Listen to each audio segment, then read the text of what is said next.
X.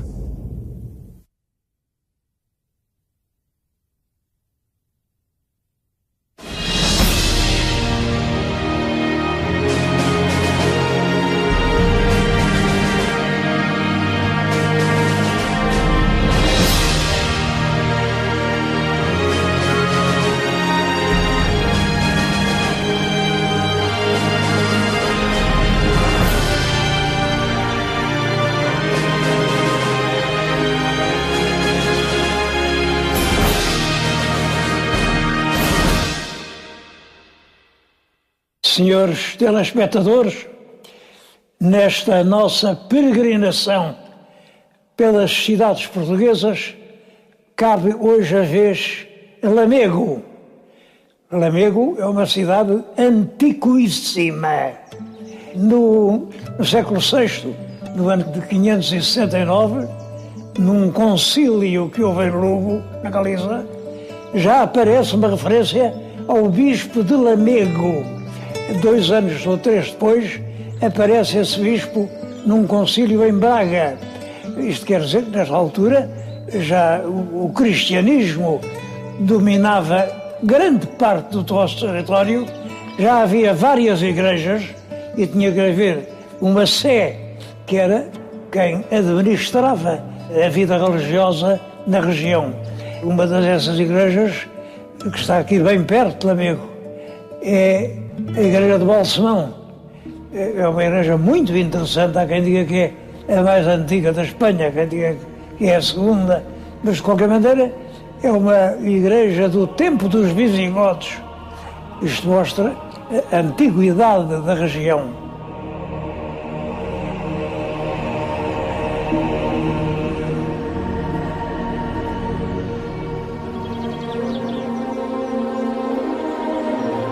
Mas nessa altura, século VI, já Lamego era uma cidade antiga.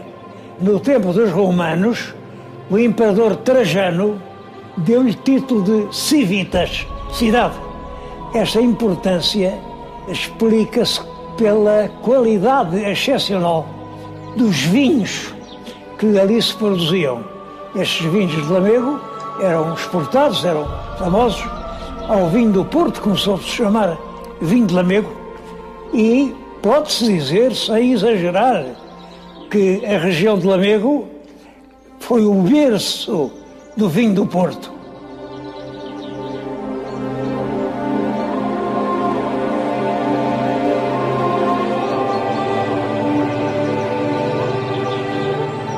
A fruta na região é abundante e é muito saborosa.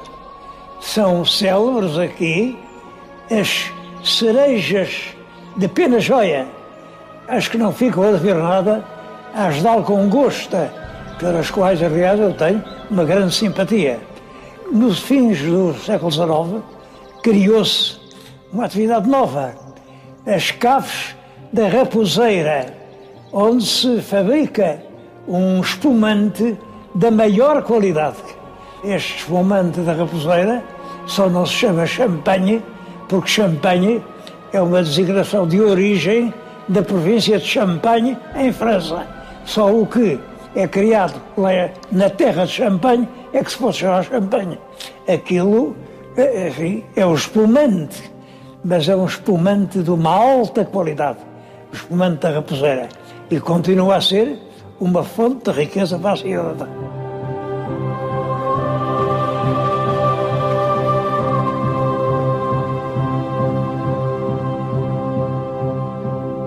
A história política da cidade de Lamego é uma série de infelicidades. Lamego, terra rica e abundante, de famílias ilustres, esteve sempre do lado conservador. Quando houve choques entre a esquerda e a direita, Lamego estava sempre da direita. É claro, quando foram as guerras liberais, eles estiveram pelo Dom Miguel, mas quem ganhou foi Dom Pedro. E por isso Lamego foi castigada, muitos proprietários abandonaram a cidade e os seus solares, que ainda hoje mostram pedras de armas foram entregues aos lavradores, enfim. Depois, em 1834, há a venda a esta pública dos edifícios religiosos. Muitos palácios, muitos edifícios, muitas coisas foram realmente vandalizadas ou destruídas. Com a República, Lamego ficou do lado monárquico, era pelo rei. É claro que ganharam os republicanos. E novo golpe para Lamego. Estava, nessa altura, a fazer o caminho de ferro, já estava desenhado na serra o sítio onde ia passar a via, mas foi interrompida a obra também em 34, quando se instituíram os distritos. Foi escolhida, com toda a razão, Lamego como capital de um distrito, isto em 34. Mas no ano seguinte, em 35, os políticos de Lisboa mexeram-se e conseguiram que fosse mudada de Lamego para Viseu, que entretanto se fez uma poderosa, grande, ativa cidade, enquanto Lamego não saía da cepa torta.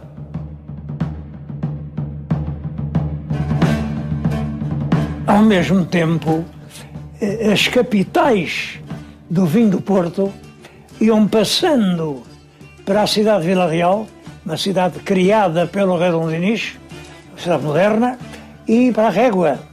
E Lamego ia ficando cada vez mais isolada. A política de Lisboa nunca ajudou ou favoreceu os interesses de Lamego, que é, desde há mais de 1000 anos, a indiscutida capital do Ribadouro. Todavia, esse título nunca lhe foi atribuído. E o Ribadouro não tem capital, a própria expressão tende a desaparecer.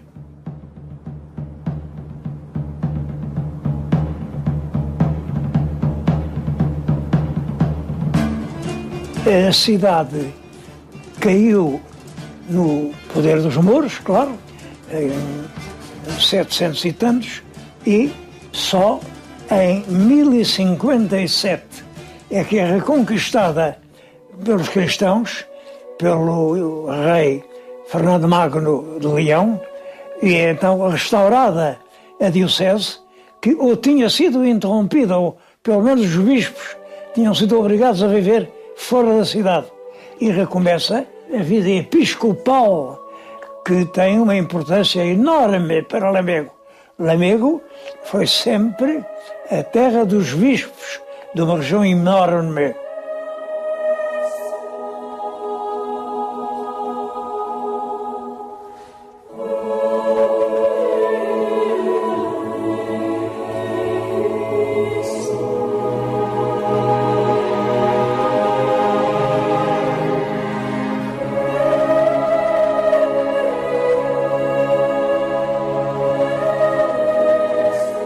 Dessa época primitiva, chegou até hoje a igreja de Almacave. Esta igreja é do século XII e também uma parte da Sé. A torre, é aquela grande torre que estão a ver, é do século XII também, com alterações, claro. Com a igreja de Almacave está ligada a uma história muito curiosa. No século XVII, durante o domínio filipino, o terceiro Filipe, um historiador de Alcobaça inventou umas atas.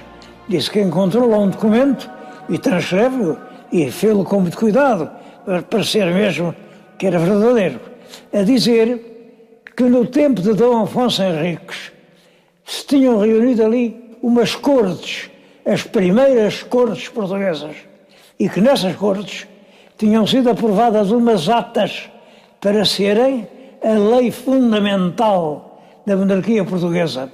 Uma dessas leis dizia que se uma princesa portuguesa casasse com um estrangeiro, os filhos nunca poderiam reinar em Portugal. É claro que isto referia-se diretamente ao Filipe II, exatamente por estar casado com uma princesa portuguesa, é que veio reinar em Portugal.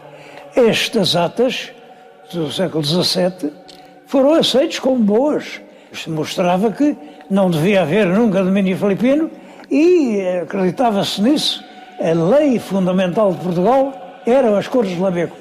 Até aconteceu na Revolução de 1820, em Lisboa, fez-se uma grande manifestação para ovacionar a Revolução e os organizadores pediram ao juiz do povo, que simbolicamente representava as classes populares, para do alto de uma janela do Rossio gritar à multidão: viva a Sagrada Constituição! Para o homem essas coisas eram complicadas e ele foi e, cheio de entusiasmo, gritou: viva as Cortes de Lamego! Porque para ele a lei fundamental portuguesa não era Constituição nenhuma, eram as Cortes de Lamego. O crédito desse documento durou até ao século XIX, foi Herculano quem demonstrou a sua total falsidade. Mas ainda hoje há quem fala em Cortes de Lamego.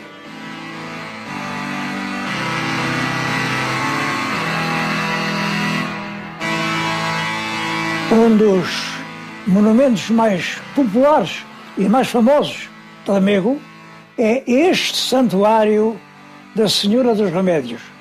Como vêem, tem uma escadaria impressionante, mas incompleta.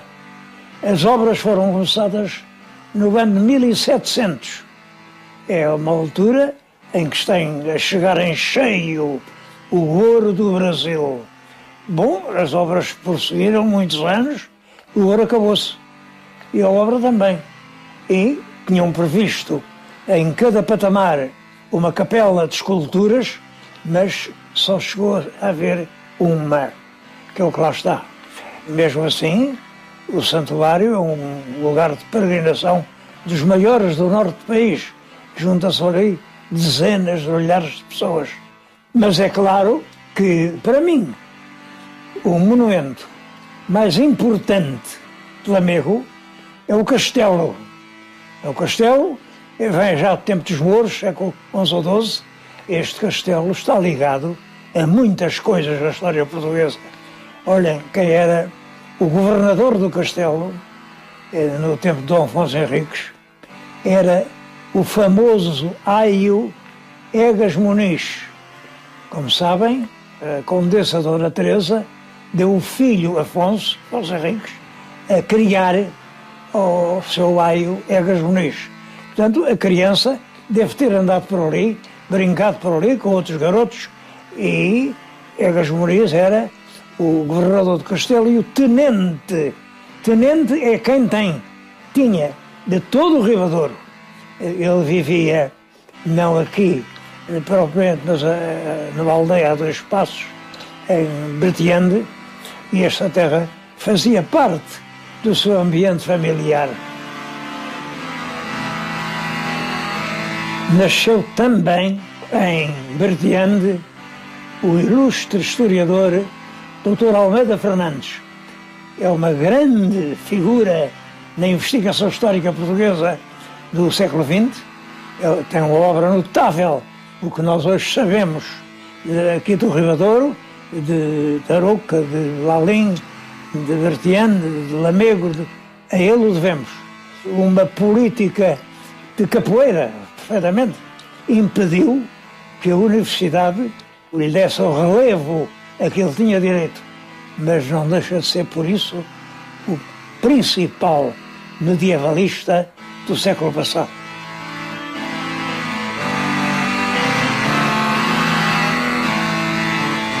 Outros lugares interessantes aqui junto de Lamego são as aldeias de Lalín e de Lazarim. Em Lalín está ainda hoje o paço do Conde Dom Pedro, que está devidamente assinalado. Conde Dom Pedro era filho natural, porque nasceu antes do casamento do rei Dom Dinis, e dedicou-se à história. É ele o autor da Crónica Geral de Espanha, é ele o autor dos livros de linhagens, que são a principal fonte que nós temos para o conhecimento da época. Em Lazarim há curiosas tradições que são antiquíssimas. A história dos testamentos dos compadres, que depois são mortos, são queimados, claro, são bonecos, e depois as máscaras de madeira, que eles esculpem em madeira macia, e depois há um desafio de máscaras. Tudo isso são vestígios de uma cultura medieval que ainda hoje se faz sentir.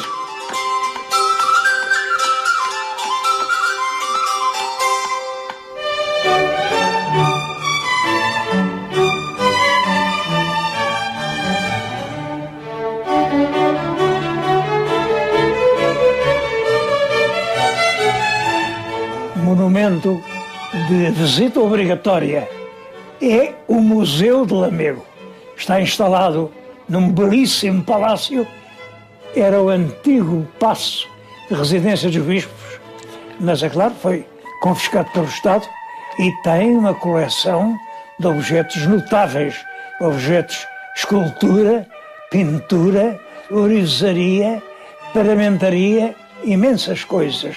Entre outras, eu vou salientar estas 5 tábuas do pintor Vasco Fernandes, o chamado Grão Vasco.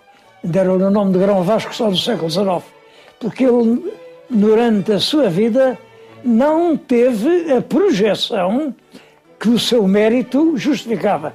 Por estas 5 tábuas que vêm da Sé, fizeram parte do políptico da Sé, do retábulo do altar-mor, vê-se que era de um grande pintor, com um domínio de cor e de composição extraordinárias. É a melhor prova do talento de Grão Vasco. Estão também tapeçarias, muitas tapeçarias, que um bispo de Lamego comprou quando acabou o Concílio de Trento, no século XVI. O Concílio de Trento é o concílio com o qual a Igreja Católica tentou fazer face ao protestantismo. O protestantismo estava a minar a unidade da Igreja e no Concílio de Trento houve uma série de medidas para, enfim, evitar essa ruína. Quando acabou o concílio, foi lá um bispo de Lamego, Dom Manuel de Noronha, comprou as tapeçarias que tinham adornado as salas onde se tinham dado as sessões do concílio. Bom, essas tapeçarias têm muitos temas e é curioso porque é que Dom Manuel de Noronha comprou estas coisas de mitologia romana e grega e cenas do drama de Édipo. Este mito do Édipo é trágico e hoje é uma constante. Olha, nós aqui em Portugal, o povo mais simples diz: vás onde vás, ao teu destino não fugirás. É essa a ideia do complexo Édipo. Édipo era filho dos reis de Tebas. Quando o menino estava para nascer, os pais foram ao oráculo a perguntar qual seria o futuro daquele menino. O oráculo adivinhava os futuros sempre, mas o oráculo disse uma coisa terrível: esse menino vai crescer e há de matar o pai e casar com a mãe. É claro que os pais, perante isto, logo que o garoto nasceu, mandaram-no para uma serra, ataram-no pelos pés a uma árvore, à espera que as feras o comessem, mas, como esteve atado pelos pezinhos, os pés incharam, e Édipo quer dizer menino dos pés inchados. Passaram por uns pastores do rei de Corinto, tiveram pena daquela criança, levaram-no ao rei de Corinto, que o adotou, chamou-lhe filho, e ele cresceu até o homem a acreditar que era filho do rei de Corinto. Mas a certa altura soube o terrível oráculo que tinham dito quando ele nasceu. Ia matar o pai, que ele julgava que era o rei de Corinto. Ia casar com a mãe, que ele julgava que era a rainha de Corinto. E ele, que gostava muito deles, não quis fazer isso e fugiu da cidade. Fugiu e foi em direção a Tebas. No caminho numa encruzilhada, passou um carro por ele que exigia passar, e ele também queria passar. Passaram das chicotadas às espedairadas, e ele matou os do outro carro e passou. Ora, quem ia no outro carro era o pai dele, era o rei Laio. Está cumprida a primeira parte do oráculo, matar o pai. Chegou a Tebas, onde havia terror, porque uma ave pavorosa, a esfinge, imensa, sobrevoava aqueles céus e quando apanhava um homem sozinho, matava-o. O terror era tão grande que disseram, se alguém conseguir livrar-nos da esfinge, nós fazemos-lo rei de Tebas. Até porque o rei morreu. O Édipo conseguiu matar a esfinge e, portanto, casou com a rainha Jocasta, que era a mãe dele, ele não sabia.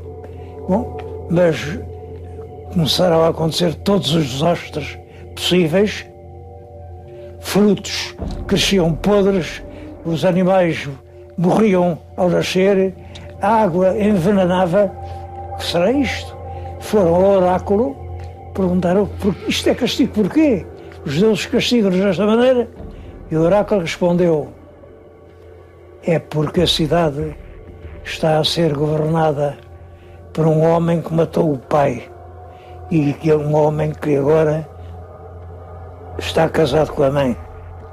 Bom, investigou-se, chegou-se à conclusão de que era o próprio Édipo e perante isto, quando se descobre a verdade, a rainha Jocasta matou-se, o Édipo arrancou os seus próprios olhos para não ver esse horror e depois vagueou, não se sabe até quando, por esses tristes caminhos do mundo.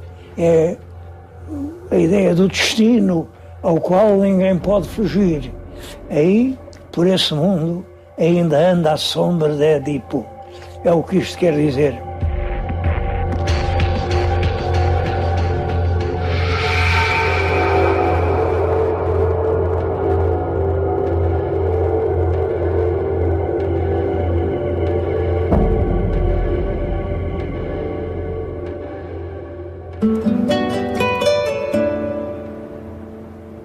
Hoje, Lamego está a renascer.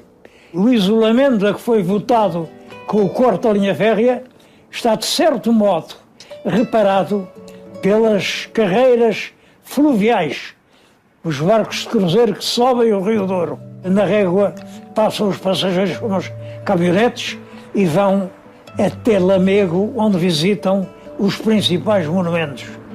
É uma cidade que luta pela sua sobrevivência, é uma cidade a mais antiga que existe em Portugal e das mais antigas da Europa, e é uma cidade que ainda hoje aspira, com toda a razão, a que lhe seja reconhecido o título de capital do Ribadouro.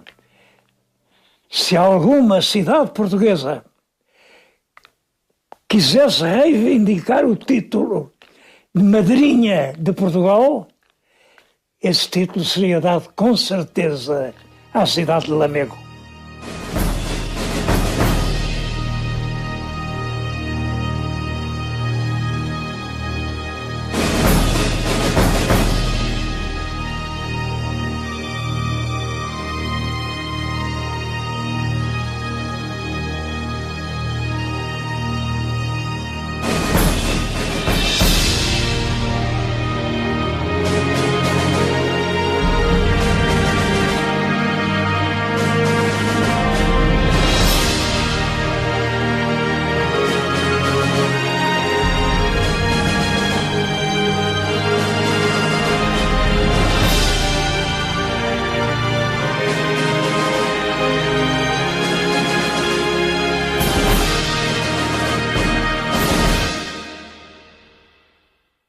Thank you.